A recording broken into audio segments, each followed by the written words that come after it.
కోట శ్రీనివాసరావు గారి తమ్ముడు బాబు మోహన్ గారి బాధ వర్ణనాతీతం. ఒక్కసారి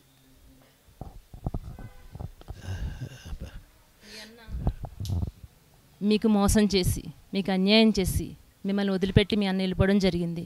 మిమ్మల్ని తిట్టేవాళ్ళు ఎవరు, మిమ్మల్ని కొట్టేవాళ్ళు ఎవరు? అంటే పాపం కసాయుడే మా కోటన్న. కానీ కసాయి కోటన్న అంటే ఆ సాలేవా నువ్వేదో పెద్ద ఇదైనట్టు అని అనేటోడు. అలాంటి కసాయుడు పాపం మోసం చేయలే, దేవుడు మోసం చేసిండు. మమ్మల్ని ఇద్దరిని కలిపిండు, నన్ను నుంచి ఆయన తీసుకుపోయిండు. ఈరోజు ఇప్పుడు ఈ క్షణం అయితే మిమ్మల్ని మోసం చేసి వెళ్ళిపోయినట్టే కదండి. ఆయన కాదు కదా, ఆయన చేతిలో ఏముంది? దేవుడు, భగవంతుడు, సృష్టికర్త. సృష్టికి మూలం ఆయనే, పుట్టించటం ఆయనే, తీసుకుపోవటం ఆయనే. స్విచ్ ఆఫ్ అని వెళ్ళిపోవటమే. కూర్చొని పోవచ్చు, పడుకొని పోవచ్చు, అన్నం తింటూ పోవచ్చు, టీవీ చూస్తూ పోవచ్చు. స్విచ్ ఆఫ్ అయితే వెళ్ళిపోవడమే. స్విచ్ ఆన్ పుట్టడం. కనుక ఈ రెండు ఆయన చేతుల్లో ఉన్నాయి ఆయుధాలు. కనుక ఒకరినొకరు మనం మోసం చేసుకుంటే జరగదు అక్కడ. ఆయన ఎందుకంటాడు అన్నాడు కదా. కనుక దేవుడే మోసం చేశాడు. పాపం కోటన్న హెల్త్ పాడైంది, నాది కూడా కొంచెం నాకు బ్యాక్ పెయిన్. అంటే ఇది నా చేతులారా చేసుకున్నది, నేను రెస్ట్ తీసుకోకుండా రిపీటెడ్గా రోడ్ షోలు చేస్తూ బీజేపీ పార్టీకి నాకు కొంచెం బ్యాక్ పెయిన్ తెచ్చుకున్నాను. సరే, కోర్ట్ అన్నదంటే అది వేరు. ఆయన కొంచెం కొన్ని ప్రాబ్లమ్స్ వచ్చినాయి పాపం. ఆ ప్రాబ్లమే ఇవాళ ఆయన పోవడానికి కారణమైంది. దీనికి తోడు ఆ బాత్రూంలో కాలు జారి పడిపోవటం, మళ్ళీ అదే కాలుకు దెబ్బ తగలటం, ఇవన్నీ కూడా పాపం.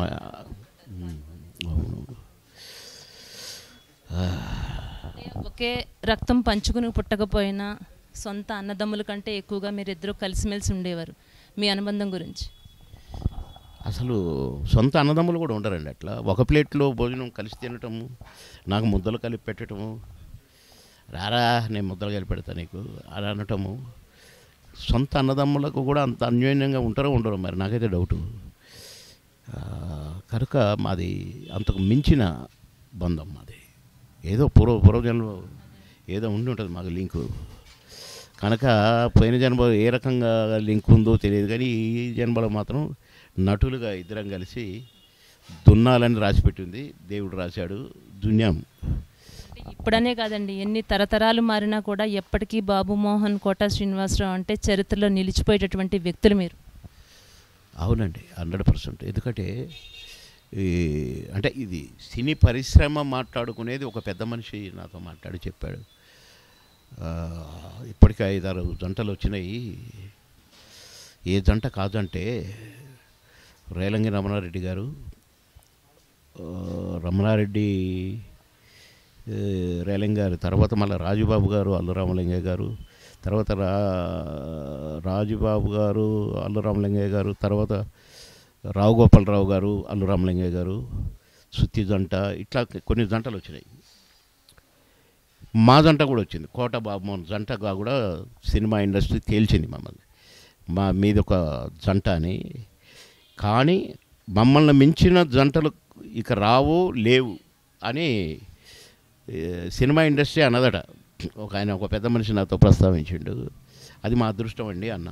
ఇండస్ట్రీ మొత్తం అనే కదండి, యావత్ భారతదేశం మీద అంగీకరించాల్సినటువంటి తెలుగువాడు ఎంతవరకు ఎక్కడ ఎన్నెన్ని దేశాల్లో ఉన్నారో, ఈ 2 రాష్ట్రాలే కాకుండా అన్ని రాష్ట్రాల్లోంచి కూడా. మొన్ననే 3 రోజుల క్రితం నాకు అమెరికా నుంచి ఒక ఆయన మాట్లాడాడు జంబలకడి పంగ సినిమా గురించి. ఎట్లా చేశారు సార్ మీరని.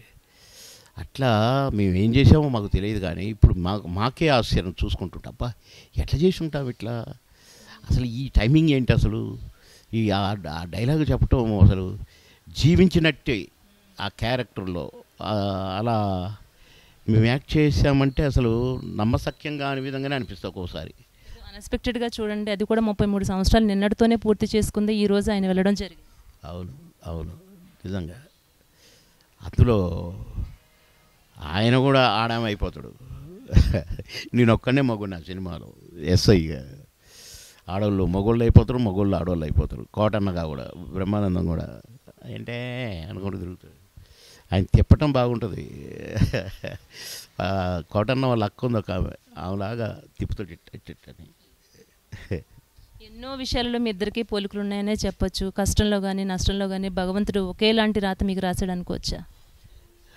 రాసా అంతే కదండి, ఆయన రాయకపోతే జరగదు కదా. రాశాడు, మళ్ళీ పక్క ఇళ్ళలో ఉంచాడు, తమాషా చూశాడు, తీసుకుపోయాడు, అన్నీ చేశాడు ఆయన దేవుడు. ఇంత ఓపిక లేకపోయినా కూడా ఇప్పటికీ ఆయనకి నటించాలన్న తాపత్రయం ఉండేదని మేము విన్నాం. ఎవరికైనా ఉంటుందండి. అల్లు రామలింగయ్య గారు కూడా నడవలేని స్థితిలో మనుషులు పట్టుకుంటేనే నడిచే స్థితిలో కూడా పోయి నాకు ఏదైనా వేషం ఇవ్వండి చిన్నదని అలా నటించారు. అవును, అట్లా నేను మొన్న మధ్య కూడా ఎవరు అడిగితే చెప్పాను, ఆఖరి శ్వాస వరకు నా శవాన్ని కూడా ఇస్తా యాక్టింగ్కి అని అన్న నేను. అట్లనే ప్రతి నటుడికి అంతే ఉంటుందండి, ఆఖరి శ్వాస వరకు నటించాలి. వేషాలు లేకుండా ఉట్టిగానే ఉండి చనిపోయాడు అట్లా ఉండకూడదు, నటిస్తూనే చనిపోయాడని అనిపించుకోవాలని ప్రతి నటుడికి ఉంటుంది. అట్లనే కోటన్న కూడా ఉన్నది మా కోటన్న. మీరిద్దరూ పోటీ పడుతుంటే మీరిద్దరు గొడవలు ఆడుకుంటుంటే అంటే ఫైనల్గా చూస్తే ఎప్పుడు మీరే గెలిచేవారు. అది సినిమాలోనే కావచ్చు, రాజకీయ రంగంలోనే కావచ్చు. ఇద్దరు ఎమ్మెల్యేలుగా ఉన్నారు, మీరు మినిస్టర్ అయ్యారు. అప్పుడు ఆయన స్పందన ఏ విధంగా? ఈర్ష్యపడ్డాడు, కొద్దిగా ఈర్ష్యపడ్డాడు. అది ఏం చేస్తావు, అది నాకు అట్లా రాసి పెట్టింది, అయ్యాను. ఆయన అవటానికి వీలు లేదు, ఎందుకంటే బీజేపీ పార్టీ కదా, అందుకని కాలేకపోయింది ఆయన. కానీ పాపం నిన్నగాక మొన్న సాయంత్రం మాట్లాడిండండి. మొన్న సాయంత్రం కూడా సెటైర్లే, ఏట్రా ఏంటి ఎక్కడ ఊరేగుతున్నావు ఏదో అట్లా అను.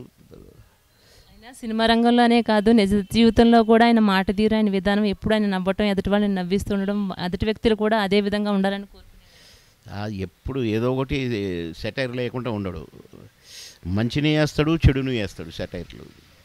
కనుక అదొక రకమైన ఆయనదొక టైప్ మనస్తత్వం, మంచివాడు పాపం. ఫ్యామిలీతో బంధం కూడా, సొంత ఇంట్లో అన్నదమ్ములు మీరు అంటే సినిమా జీవితంలో అన్నదమ్ములుగా ఉండడమే కాదు, రియల్ లైఫ్లో కూడా అన్నదమ్ములుగానే మీరు కలిసి ఉండేవారండి. అవునండి, ఇంట్లో కోటన్నకు 2 అక్కలు. మా తమ్ముడు వచ్చాడు, నేనున్నా ఇక్కడ అంటే, నువ్వు కాదురా మా అసలు తమ్ముడు బాబుమోహనే, నిన్ను పెంచుకున్నాం రా అనేది వాళ్ళ అక్కలు, ఏడిపించేటోళ్ళు. వాళ్ళ చుట్టాలందరూ కూడా మేము సొంత బ్రదర్స్ లాగానే మమ్మల్ని ట్రీట్ చేసేవాళ్ళు. అట్లా బాగా కలిసి ఉండేది. అంటే మీరిద్దరు కలిసి నటించినటువంటి చిత్రాలలో ప్రత్యేకంగా ఆయనకంటూ ఏదో ఒక సీన్, ఏదో ఒక డైలాగ్ 100% ఆయనకు నచ్చి మెచ్చినటువంటి డైలాగ్ ఉండే ఉంటుంది. అది మీకు గుర్తున్నటువంటి డైలాగ్ ఏమైనా ఉంటే ఒకసారి చెప్పగలరు? ఒకటి కాదండి, ఒకటి కాదు, ఆయనకి ఇష్టమైన చాలా ఉన్నాయి. మామగారులో బావబామర్దిలో నేను లాస్ట్లో క్లైమాక్స్లో డామినేట్ చేసి ఒక మర్డర్ కేసులో ఇరికించాలని నేను ప్లాన్ చేస్తాను అన్నమాట. ప్లాన్ చేసి నువ్వు భయపడతావు ఏంటన్నా, చంపేశావు, ఒప్పేసుకో. నేను చంపలేదురా, చంపినవులే అన్నా, నాకు తెలుసులే అన్నా ఈ కత్తి ఆ కత్తేనా అని అది చేస్తే నన్ను ఎంత మెచ్చుకున్నాడో నా కొడక, దొరికిన కదా అని నన్ను ఇరికిస్తావు నువ్వు అని నవ్వుకున్నాడు. నేను సెటైర్లో నా కొడక నేను అనుకున్నా వేసేసినారా, ఏదో వేస్తాం అనుకున్నారా, ఆయన దాటి వెళ్తున్నారు. ఆయన జాగ్రత్త పడేటోడు, నేను ఎక్కడ కౌంటర్ అయ్యకుండా. ఆయన ఊహించకుండానే మీరేం చెప్తారన్నది ఆయన ఒక సినిమాలో కాదు, మీరు నెక్స్ట్ డైలాగ్ మీరు ఏం చెప్పబోతున్నారో ఆయన ఏమైనా ఊహించగలిగేవారు. ఇదే ప్రిపేర్ చేసుకొని ఒకటి ఏదైనా రెడీ చేసుకొని ఉంచుకునేవాడు. ఈయన ఇదంటే ఇంకొకటి ఏదైనా అంటే ఇంకొకటి అనాలి నేను రెడీ చేసుకొని ఉండేది. ఒక సినిమాలో లోపల తిడుతుంటాను, ఇటు తిప్పి అది కాదులే అని రైట్ పవరా అన్నట్టుగా అట్లా సెటైర్లు అసలు అది తెలియకుండా, అరే నువ్వేదో అన్నావు ఎప్పుడు అనేది, అది డబ్బింగ్లో వేసేవాడిని, డబ్బింగ్లో కొట్టేవరా అనేవాడు. అట్లా మాది చాలా అయ్యయ్యో ఊహించేటోడు, కానీ నేను వేసేటోని, నా మీద వేసేటోడు, ఇమ్మీడియట్గా రిప్లై ఇచ్చేవాడిని. ఒక సినిమాలో బావబామ్మది అనుకుంటా, ఇద్దరం ఎట్లా చంపాలా సిల్క్ స్మిత్ అని, అరే ఇట్లా చేయాలరా అట్లా చేయాలని కుట్ర పనుతుంటాడు. నేను చూస్తూ ఉంటే ఇట్లా అనుకుంటూ చూసి నిన్ను అసలు అని అది మరి డైలాగ్ అక్కడ మాట్లాడకూడదని కండిషన్ పెట్టిండు కదా. ఆ కారబూంది ఉంటే అది తీసుకొని నోట్లో ఇట్లా అట్లా నవిలి మింగుతా నిన్నని మీనింగ్ వచ్చేటట్టుగా చేస్తాను. నా కొడక వదలవు కదరా అన్నాడు. అట్లా ఎన్నో అయ్యయ్యో మామూలుగా కాదు.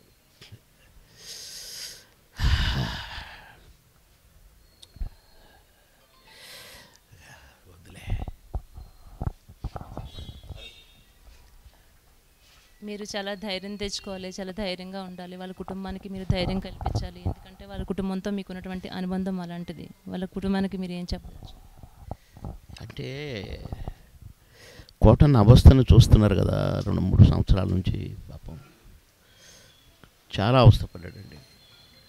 ఒక రకంగా ఆలోచిస్తే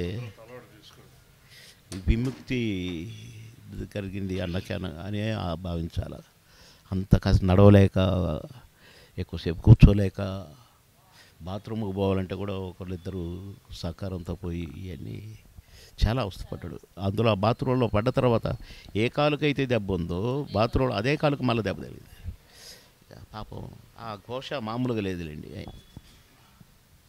కానీ చూస్తున్నారు కదా, వాళ్ళన్న తనని వదిలిపెట్టి వెళ్ళినందుకు బాబుమోహన్ గారు ఏ విధంగా బాధపడుతున్నారు. ఆయన ఆత్మకు శాంతి చేకూరాలని వీపీఎన్ఎస్ కూడా మనస్ఫూర్తిగా కోరుకుంటుంది.